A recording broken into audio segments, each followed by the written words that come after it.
guys? Hades here. So today I want to talk about Illusion Battlefield. I want to make a little bit more of a beginner friendly introduction, basics, build, unlock the secret sauce to how to create decent teams and how to perform better in IB League. Now, I'm really tired of seeing matches where 10 people show up, their builds are terrible. It's because people don't feel successful. And I want to kind of show some of the secret sauce and kind of explain my thinking behind builds, and then I'm going to give a few test rounds. I'm going to show you a few of my reports, and I'm going to see if you can guess what's wrong with it or what you need to figure out if it's a good report or a bad report to analyze. Now, it's no secret. There is a meta. There are 3 legitimate teams, and I would say my second March is a little bit more experimental, but we'll talk about that in a moment. So the main 2 teams is just a full fire and a fire with Con. Why? Well, Con counters Water Dragon, and fire is the best dragon. It's the way the format is we're playing with tier 5 troops, and we have a 10-10 dragon. So the dragon is doing a ton of damage. We only have 11,000 troops, and they're only tier 5. So this true damage just does so much of a percentage. There's nothing that competes with it. Wind would be a good option, except that fire counters wind, and so it's just never found its place in the rotation.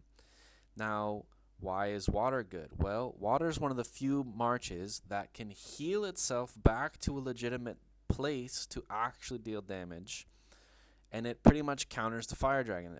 It almost heals as much as it does, right? And water elementally counters fire.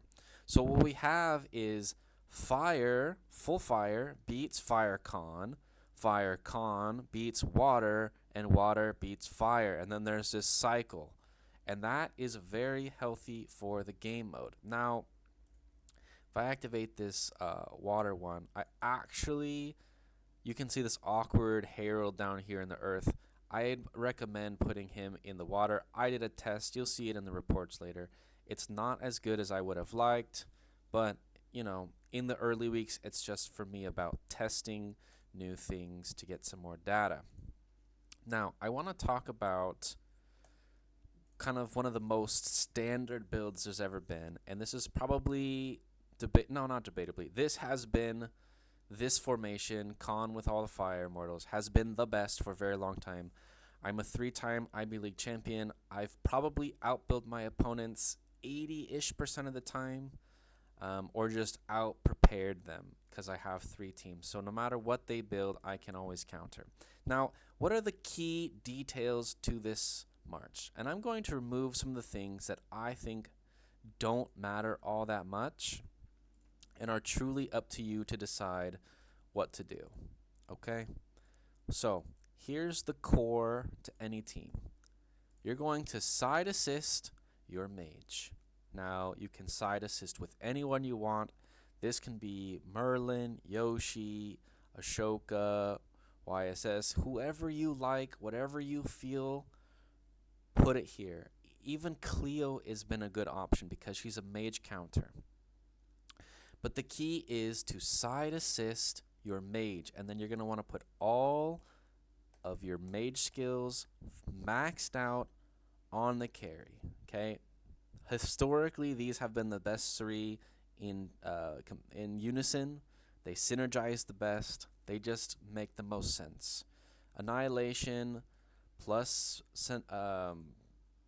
concentration and death breath along with her ultimate is just a great combination. Concentration is just boosting her ultimate, death breath, and annihilation, and there's just not much more you can do. Now, what are your options? Most players are playing with Merlin carry or Wu carry, so I like to have resist. Usually.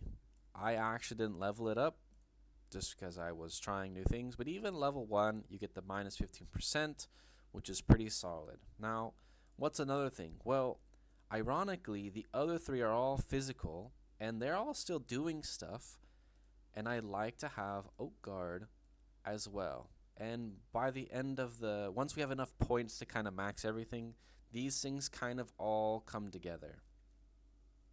Now, I like to have some sort of survivability on my side assister, and that's why I have absolute defense. The other options, which are very good options, are magical shield and physical shield. Because if you put magical shield on Con or something like this, if Wu gets hit by a mage, he's going to soak the damage and he's going to reduce the damage for himself and for the ally he's protecting. So there's a few options there. Now, one of the sleeper picks that a lot of people kind of ignore is Fighting Master. This skill is one of the best. It really should be gold. I value it like a epic, even though it's an elite. And it doesn't need to grow levels. The reduction is good, but just the immunity to being rooted and being stunned and being frozen is just such high value. I would put it somewhere in the March, especially in the early phases, because you don't have to put points on it. Now, how you fill out the rest of your March is kind of up to you. I like a blessing, at least one blessing.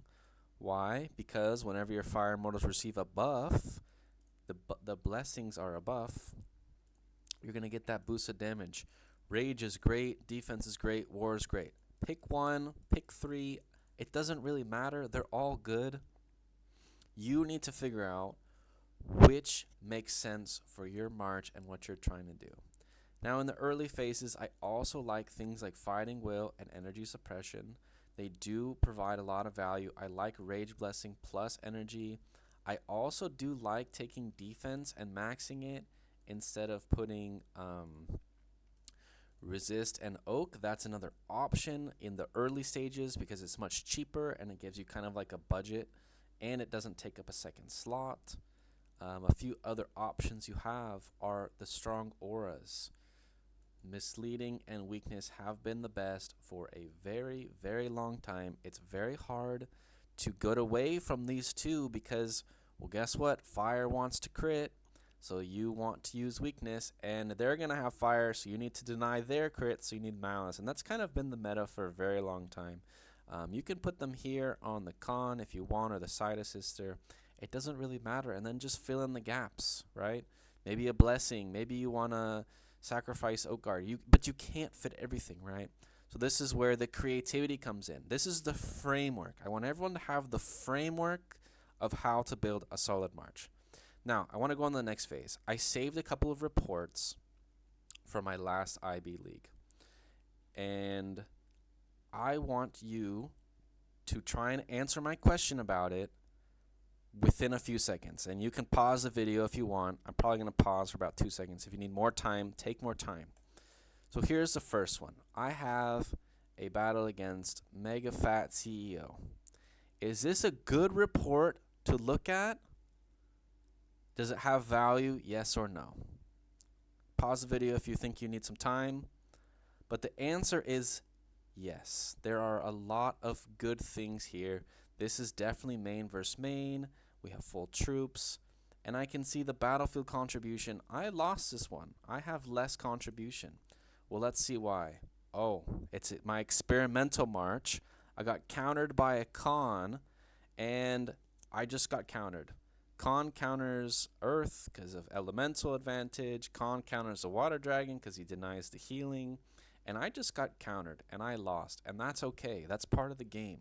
You have to figure out who has what and who to fight, right? Okay, here's the next report. Get ready to figure out if you like this report or not. Is this a good report to look at? Yes or no? Pause the video if you need to.